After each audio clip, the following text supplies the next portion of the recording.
everybody. How are you? Welcome back.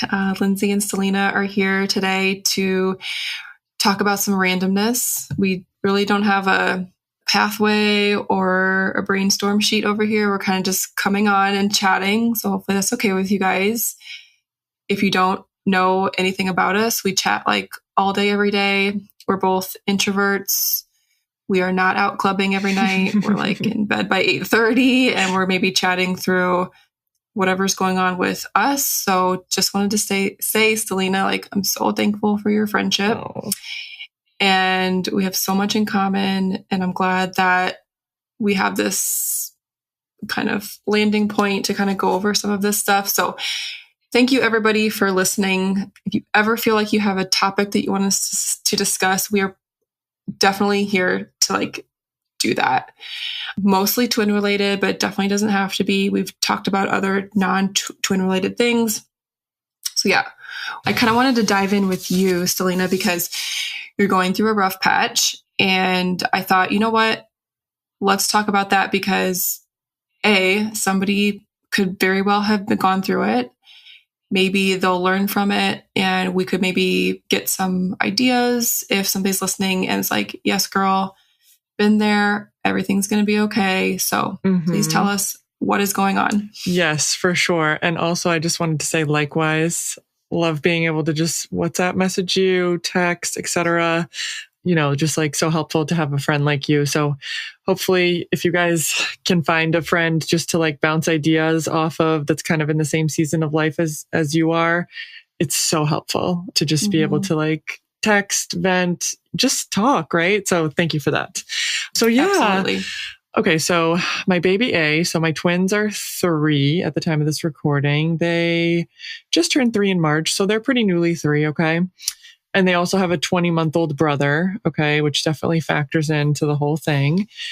And my baby A, she was always kind of like the more independent one, maybe the one who cried a lot less, you know, as an infant. Definitely more of like the easier infant for sure. I'd say like age 0 to probably 2. I could 100% say with confidence, like she's totally the easier one. Maybe it's because she was baby A. She's the first child. Just, you know, pretty independent, didn't let much bother her. So that was from age like 0 to 2, 2.5. And baby B was always like the more vocal one throughout infancy and, you know, toddlerhood, very, very loud. You know, I mentioned she had like some, not colic as she was an infant, but some like acid reflux kind of stuff. So just cried a lot more, very easily bothered by like any discomfort, like very used to her, like always crying about something, right? Like from the start. Okay. So that's just the background. More recently though, my baby A, and I'm still trying to figure out why this is happening. So if anybody knows or has any pointers or like is a child psychologist or something, hit me up. So she recently, I don't know, she's developed like some social anxiety, I'm going to call it stranger danger, social anxiety. You know, it started off. So initially I thought she had a fear, and this is going to sound like really kind of funny and strange, but I thought she had a fear of bearded men, which I think she still kind of does. So my husband doesn't have a beard. He's like very light skin, light hair. Not that many people in my family have a beard or facial hair, but she's definitely been around people with facial hair in the past. But more recently at the tennis class, I think she saw somebody who, you know, had facial hair, and I think he was being kind of loud, and I think she was kind of frightened. So she got scared of going to tennis. She had been there like 4 or 5 times previously with her sister and another little girl, loved it, like no issues. And then all of a sudden she started crying during the tennis class. And I was like, okay, this is strange. It's kind of like a one-off thing. Thought back, like, is there any incidents like that I can think of? So also as a background, my kids are not in like a daycare or a preschool setting. We have a nanny. So it's mostly myself, my nanny, my husband, family members, you know, in and out. You know, we go out to normal places like the park, you know, the grocery store, stores, churches, stuff like that, right? But they're not, just as a background, they're not in like any school setting yet. So anyway, I kind of just like I don't know. I was like really irritated about it. But then I kind of thought back and I was like, okay, I think she's just scared of this sort of man. He's like larger and she's just scared. She's 3 years old. Fine. This happened another couple times. Same thing at the tennis. My in-laws brought her one time. Same thing happened. And more recently, last time we brought her, my husband and I, same thing. Her sister goes in, no issues. We've tried prepping her beforehand, like in advance. We've talked about emotions. We've talked about how people look different because with a 3-year-old, or any toddler really, it's kind of hard to find out like exactly what's bothering them. I mean, she's definitely verbal, like she can talk, no problem. She can express herself like fairly well. But when it comes down to like, during or after the fact, asking like, why were you so upset? What happened? Were you scared of something? Did something hurt you? Even like leading her to it, like, were you scared of that man? She can't really like tell me or she doesn't want to. I'm not really sure. So that's number one. Then we had a couple more incidents, but I didn't really think much of it because she was scared of the Easter bunny. And I was like, okay, like, let's be serious. Me too, girl. I don't like people in costumes. Like my parents like couldn't bring me to Chuck E. Cheese. I'm like, okay, I give you a pass. Like that's kind of weird. I don't like the Easter bunny either. And then she cried when we brought her to church for Easter, same sort of thing. But again, we were like all the way in the back and I had to step out to, my son is 20 months and he was kind of irritable. So I took him out and I thought maybe she started crying because she didn't see me anymore. So I was like, okay, that's it. I give her a pass. And I'm going to say when she gets to this point, when I say like crying episode, it is like a 10 out of 10 hysterical, cannot calm her down type of cry.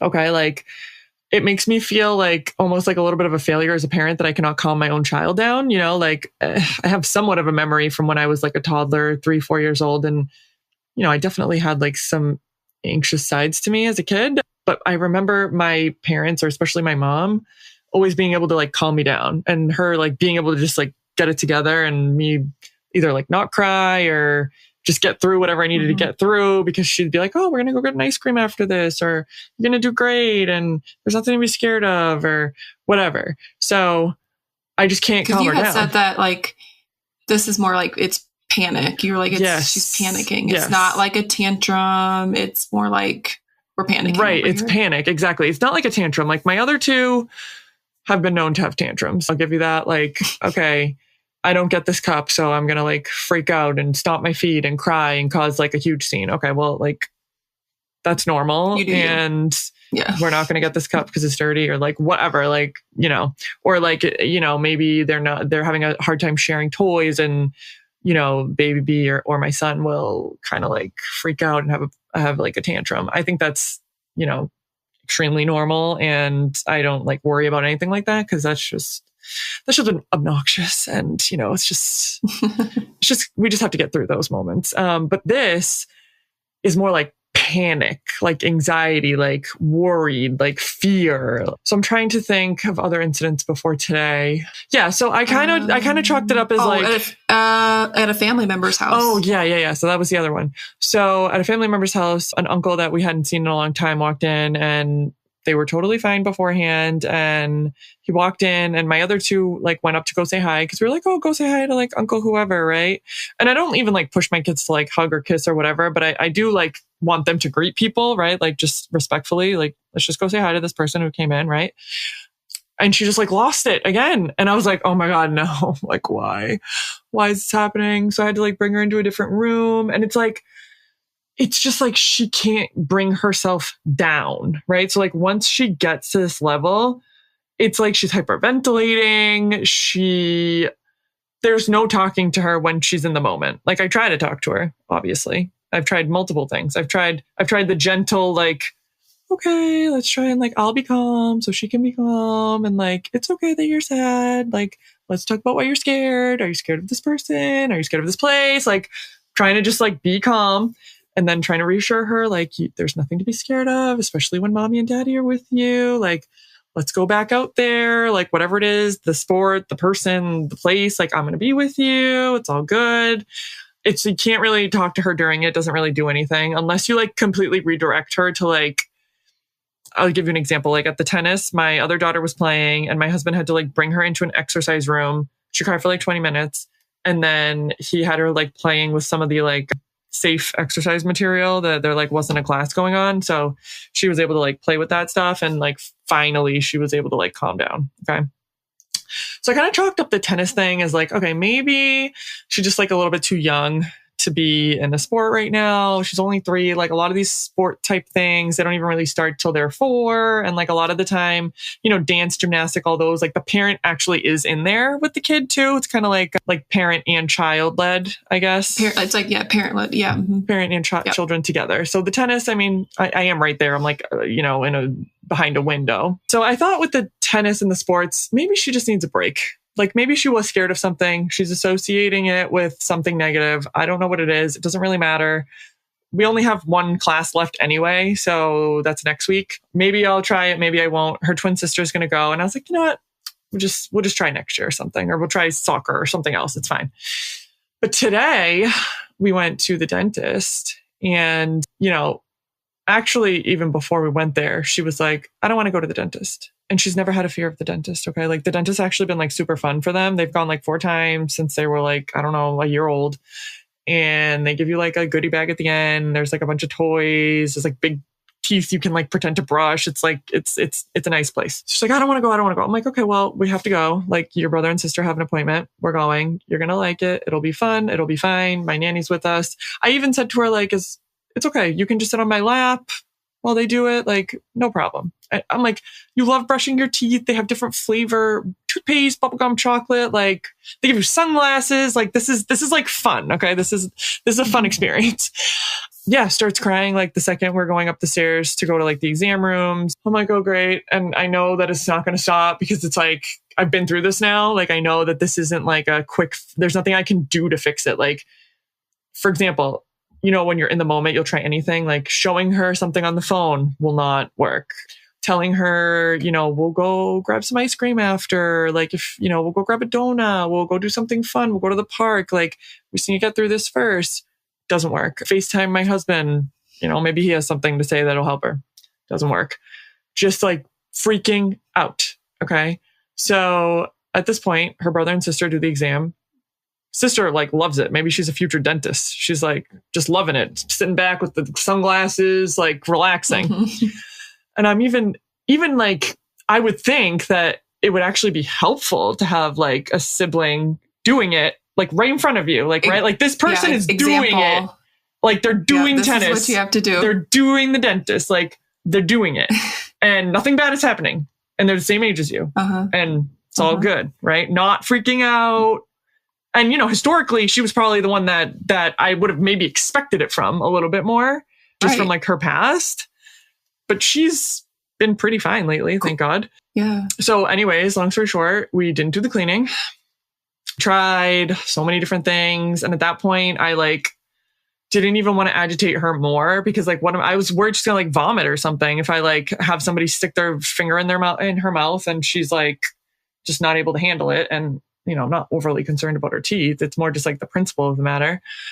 So yeah, we had to leave. And I'm not going to lie, for this one, and like at this point now I'm just like lost. Before I was more like, okay, I give you a pass for the Easter Bunny. That's kind of scary. I give you a pass in the church because there's a lot of people. We don't really go often. You saw me leave. Okay, fine. I can see it. The tennis, I don't know, but maybe there was just something that scared her. She's over it. She's too young. Okay, fine. The family member, I don't love it, but I'm just still trying to be like, okay, she's young. Like, you know, she's otherwise normal kid, right? Now I'm just like 6th, 7th, 8th time this has like happened in like other circumstances now. Like now it's not just like localized, like the tennis place. No, because or something. When you went to bed last night, this was not even on your radar. No. Like you were just like, oh, we're going to the dentist. Like you were not, is Vita going to be upset? Are we going to have an issue? Like, so that's part I know is the struggle because it's very unexpected. Yeah, it really is. Like, you know, and like, I know you've explored, first of all, and I've said this a million times, everything's going to be okay. It's a phase, but like when we're in these phases, it is incredibly hard. Okay. Mm-hmm. And you've done your due diligence, you've tried all these different things, and you've even reached out to like a parenting coach, like just kind of see what's out there as far as support. And even when we listen to like the blogs and the podcasts and Dr. Becky and Janet Lansbury and all these people, they're always going to tell us like, we have to support, and we even talk about this in sleep, like we can support the toddler and the older kid through their feelings, but still experiencing the situation. Okay. And I get that. Like, check, sign me up, understood. But like in this case, like it's not that vanilla in that we're going to restrain this child in the dentist chair. And then she has this big traumatic experience with this. Okay. So like, what are we supposed to do? I literally don't know. You and I, we talked about this last night. Like, you and I come by a lot of things honestly. And this is a saying that my mom says, like, it's okay. You come by it honestly, which means I guess it's just genetically in me. It's been taught. I don't know. I think both of us have shared that we like cried our heads off like for the 2 weeks of first grade or 2 weeks of kindergarten. Or I was very much a mama's girl. I was attached to her skirt like a little just clinger on. Same with you. But also, like you said, like when your mom's around, okay, I'm good. I'm able to calm myself. I'm able to regulate. And in this particular situation, it's like, it's not. And also we have strangers involved. You know, at a family function, you could just be like, hey guys, we're really trying to work through something. I'm not going to take her from the room. She's really safe. We're all just going to try to talk and enjoy whatever we're doing, but we need to like work through this. Maybe that could happen at some point. And that's kind of what these therapists are saying, that we're letting the child work through it and basically being like, there is no threat here. Right? You're safe. This is fine. If we take the child away, you're basically, quote unquote, like cementing the fact that it was okay to take you away. You know, like there actually was a threat there. I'm just speaking out loud here. Exactly. And the only way I was able to get her to calm down in like almost all these circumstances is to like bring her back into the car. And I don't do that like right away. Like I try, like, you know. Hey, twin mom, we see you. When we say we get it, we really do. At Tweet Dreams, we are a team of sleep consultants who are also raising twins at home. Our twin sleep coaching packages are specifically tailored to your babies, making the journey of teaching independent sleep as stress-free as possible. Trust our years of experience working with twins so that you can feel relieved that the answers lie with us. Start by booking your free discovery call to learn more, because we can't wait to meet you and help you with your sleep goals. You can find the link to book your call in the show notes. My other two kids had the exam. I'll just give you the example of the dentist. And, you know, we tried multiple times for her. I even said, like, can you give her the goodie bag now? Because they usually give the goodie bag at the end. I was like, can you give her the goodie bag now? Maybe she can look through it and that'll, like, you know, make her happy. Didn't work. Nothing worked. So I was like, all right, well, this is like a dentist who has a schedule, so I don't want to like ruin it anymore. And yeah, maybe we'll try again next time. I don't know. And I got her in the car, and then she finally like calmed down a little bit. And I even tried to talk to her in the car, like, okay, why were you upset at the dentist? Did you see your brother and sister were able to go through that? I get that maybe you were scared, but like, there's nothing to be scared of. Mommy and the nanny are with you. Like, you know, I mean, I'm spark noting this right now. Like, you know, I obviously said more, but I'm just like running out of ideas. And like, I don't know if I did something to like instill a fear in her. We did have a conversation. One thing, we did have a conversation about strangers like a while back, maybe like 3 or 4 months ago, just because not even this girl, my other daughter was talking about how she wanted to go to a character's house on the TV. And I thought this was like a good teaching moment of like how we can't really go with people who we don't know. If they're asking us to go somewhere, you know, we have to be with mommy and daddy or an adult that we know. Like, you know, I just think that unfortunately in today's day and age, you know, we need to kind of teach that to our kids, that we can't just go with anyone. So I thought I taught it in like a age appropriate way. Maybe she took it too seriously and now she's scared of anybody she doesn't know. I mean, I think this is me going going really deep, like I'm just trying to think of anything now. Honestly, it probably is a phase. Okay. Like she can't keep doing this everywhere. That's why I keep telling myself though. And then it keeps happening. And I'm like, hold on a second. Like, is it a phase or is it not? So I put a call into my pediatrician just for the heck of it. I don't know what they're going to say. I mean, from every other angle, she's a normal kid. Like, even when we got home, she was fine, happy, wanted to play outside. I think another thing that happened today was kind of that her routine was thrown off. Usually they are very routine oriented, and we have to be in this house with 3 little kids. They get up at a certain time, they eat their breakfast, they play, they go outside for a walk every day around this time. And usually it's the time that, we went to the dentist is usually when they go for their walk. So she was like, I want to go for my walk. I want to go for my walk. And I was like, you can go for your walk when we come back. Like, we have to do this today. So I think she was kind of thrown off by the fact that the events changed, but that's life, Yeah. So that kind of sparked I'm trying to think if we've done anything like this, but maybe you could incorporate some type of visual tool, whether that's a whiteboard with the family's calendar on it. Mm-hmm. That's not a bad idea. Obviously they can't read, but we could, there's plenty of things maybe on Etsy or Amazon or something where we could put a little dentist magnet up, or we could put the dentist magnet up. We could write it on there. And that way, because what I know about kids, especially as they get older, they want to know what's going on. Right. You can't just keep them, and I'm not saying you're doing that, but maybe it's a tool. And I've told her, maybe a visual is better, but I've told her, especially with the tennis, I started telling her prepping way in advance. I even remember showing her the day before we went to the tennis last time, I was showing her YouTube videos of little kids playing tennis to really get her prepped. I was like, oh, you see, this is what you're going to do tomorrow. Do you want to do this? And she's like, yeah, I do. I want to go. She seems like she wants to go.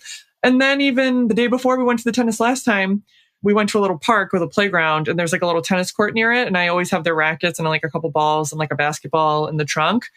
And I was mostly doing it with my son while my husband was with the girls at the playground part. And then the girls came to the tennis court part outside, and they just started playing with the rackets and the balls. And I was like, oh, this is good. Maybe tomorrow you're going to do this with the tennis coach. And she's like, yeah, this is fun, whatever. So I don't know. I think it's I don't know. Some people could argue the fact that they're not in a preschool setting, maybe they don't get out enough. I mean, they get out to a certain degree, on the weekend we get out a lot. During the week we get out maybe once or twice to go do something. It's really hard to go out with 3 kids. I'm not going to lie. And like I said, they're so routine oriented that we have what we do. But then again, you can make the argument with twins, right?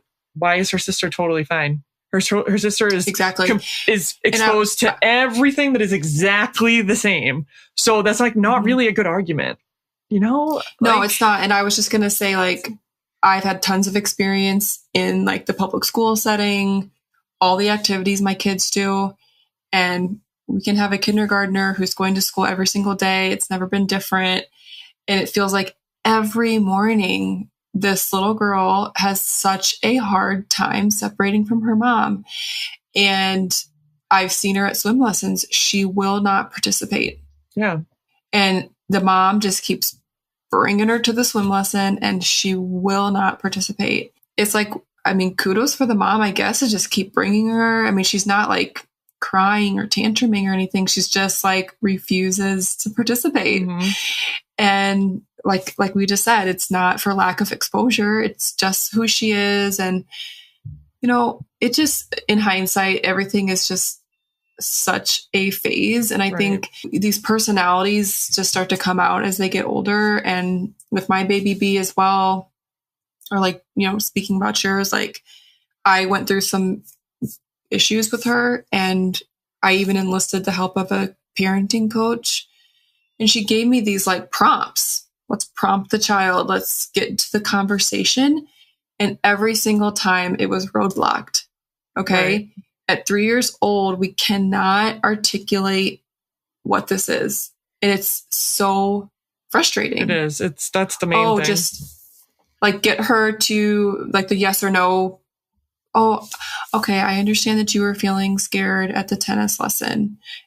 And then your child is supposed to say, yes, mommy, I was. Whereas my kid would just stare at me or she'd get like an embarrassed look. She'd get an embarrassed look on her face, or she would get like, she would shut down. Like I was basically pointing my finger at her and saying something's wrong. So that like really did not work for us. And as she's gotten older, she's just different in that her mind goes from where we're at. And she's just like me and you, where this is the current issue and we're going to take it 10 steps ahead, where we're just at this step right here. Okay. Right. So she spirals and she adds on, and if this, that, and the other thing happens, then this is the result. And I'm like, whoa. How did you go all the way to step 10? We're still at step 1. And so that's just who she is. At 6 years old, believe me, it's hard, but imagine trying to navigate that at 3. Okay. Right. I think with age, it has to get better. I know it's not apples to apples. It's not apples to apples, but it's like whatever's going on with her is going to be okay. And it is. It's just like now I'm the one spiraling too, though, because now we have this communion on Saturday. Okay, my niece. And, you know, we're going to go to the church part, and then there's lunch, and I'm not even bringing my son. Okay. Because he's too little. It's better for me to just bring the twins. Okay. So I'm already like, okay, is this going to happen like in the church? You know, all these people, is it crowds? Is it going to be the family member that goes and says hi to her? Is it going to be the fact that she's in a foreign place? Like, am I going to have to be outside with a screaming kid this whole, you know what I mean? Like now I'm just like, ugh. And obviously we're going to go, but is there a lunch afterwards? Yeah, there's a lunch at a restaurant. Okay. I mean, like when my kids, I don't know if your kids are the same, but when my kids see other kids, they're like, happier. Mom, who? Yeah. Oh my God, they love other kids. Yeah, I'm hoping that's going to be it. I'm hoping that's going to be it, because we're going to the church part, and I haven't been to communion in a long time, but like from the ones I can remember, it's like all the little kids in the outfits, and like they have to like parade around the church, and I think it's going to be cute. I hope. And there's going to be a ton of like other kids there that are like a little bit older, probably siblings too, you know, there's going to be like a lot to watch. And then there's a lunch with, you know, family and obviously other kids. So I'm like really hopeful, and I've prepped her for this one too. I've already told her like 8 times. I showed her the invitation.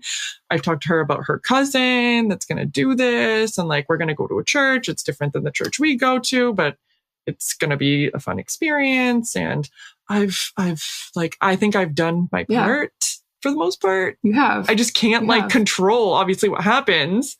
And now I'm just like, I'm trying to think of like the plan if she panics, which is obviously going to be like, okay, we can't have her panic in the church and like disrupt the whole thing. We have to bring her outside and calm her down, which I'll let you know on the next episode what happens.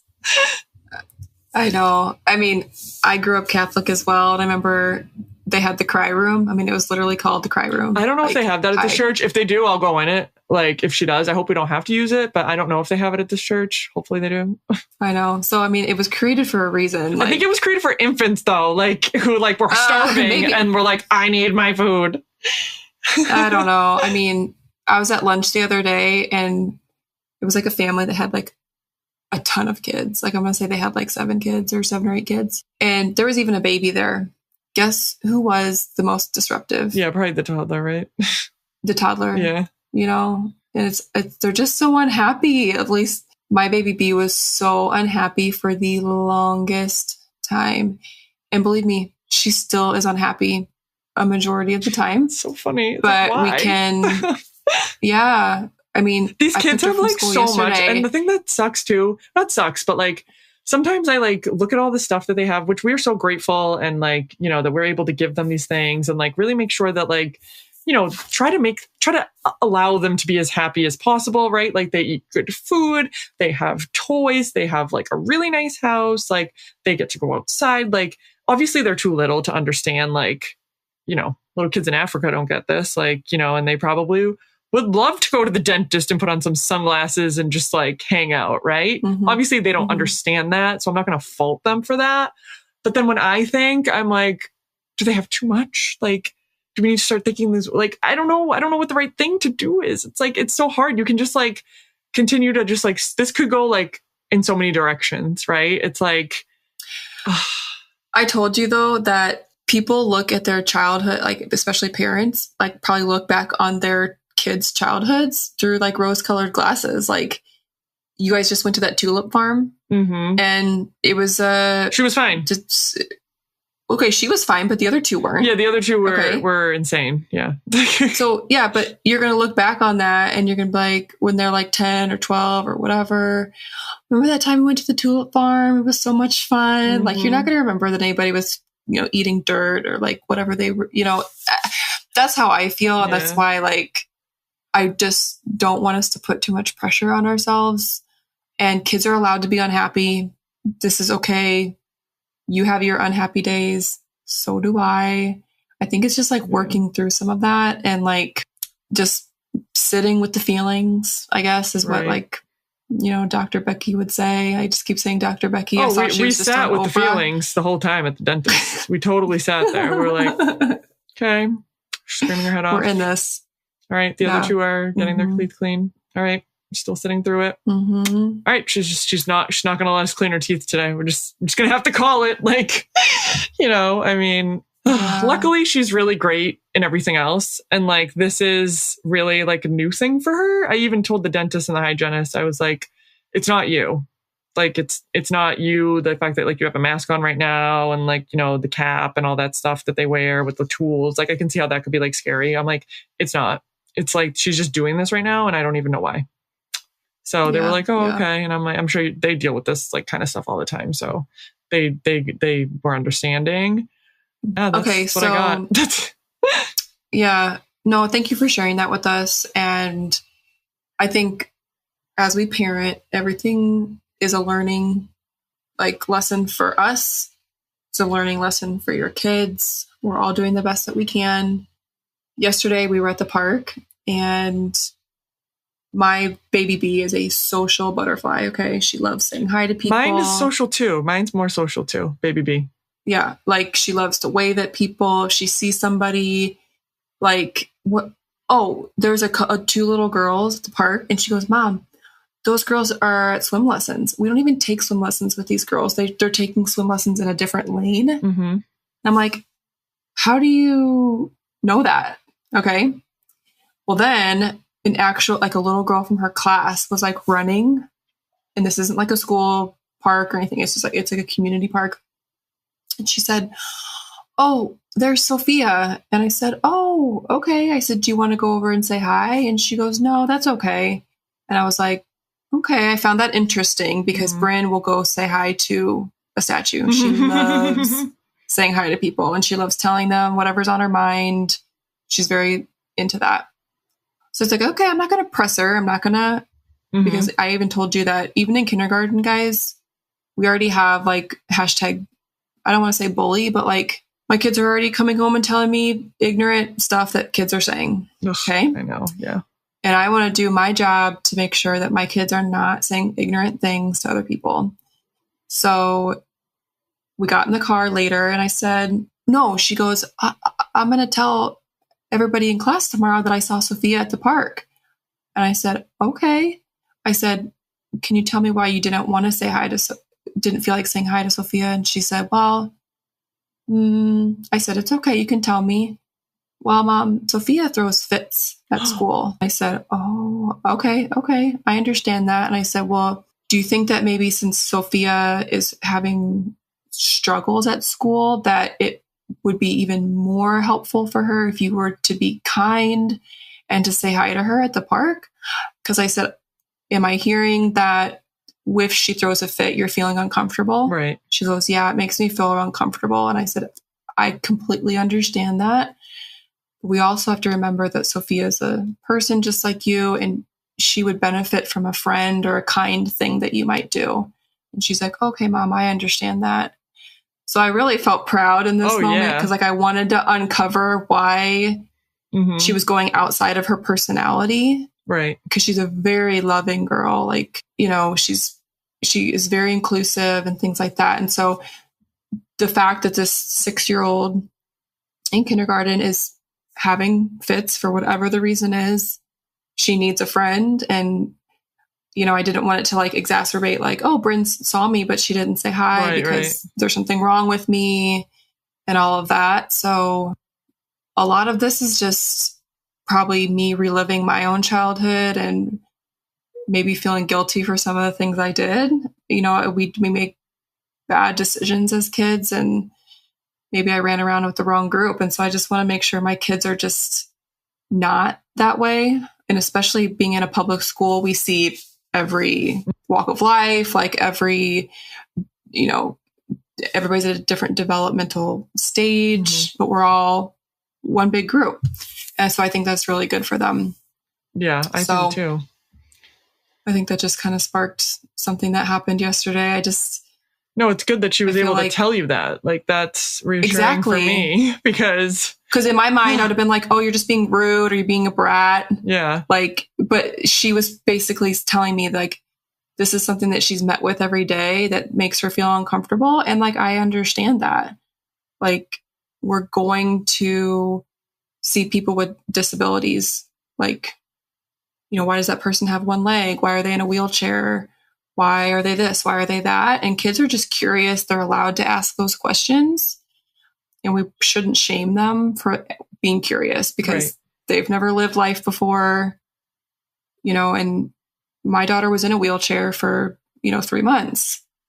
And I'm sure somebody said something that was unkind and we talked through that. Mm-hmm.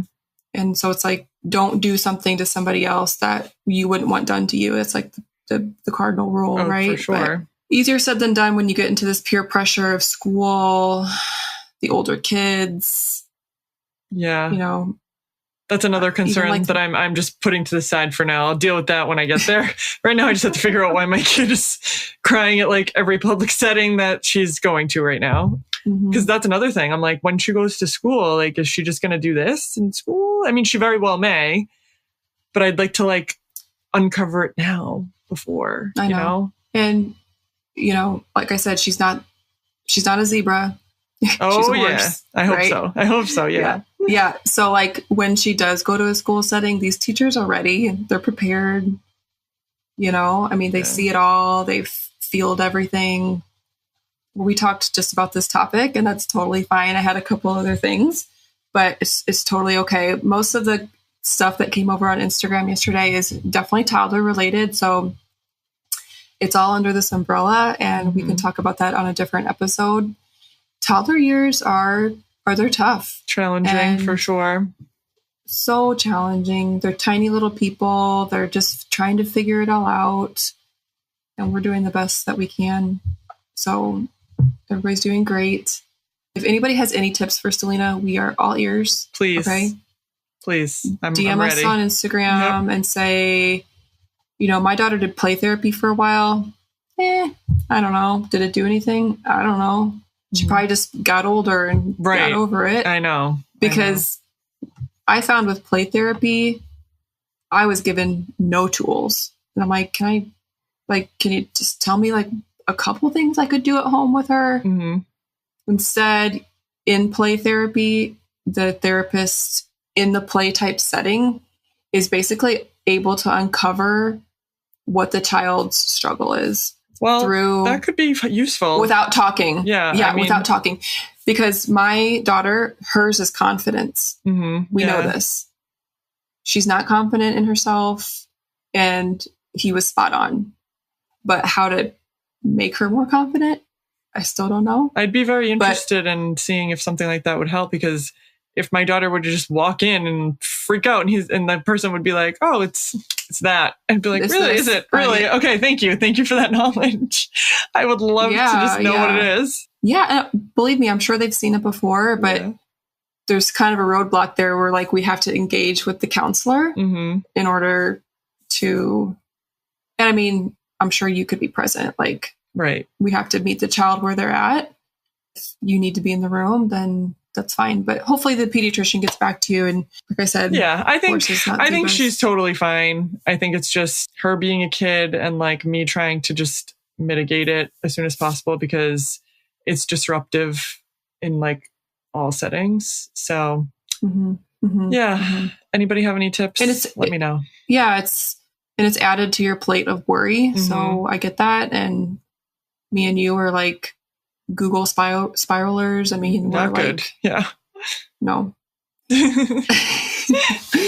But at least we have each other and we can dump our thoughts in a safe space. Yes, for sure. So, okay, guys, thank you for listening. This is definitely like a randomness episode. We will be back next week and hope you guys are getting excited for summer.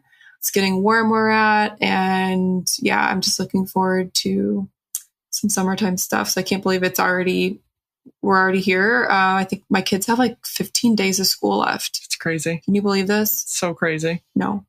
But it's good. They're done with kindergarten. It's good. I know. I think next week we're going to talk about our favorite products, whether or not that's like baby stuff, toddler stuff, big kid stuff, mom stuff, right? Sure. We all have our favorite stuff. So looking forward to that. Yeah. All right. Bye. Bye. Thanks for chatting today.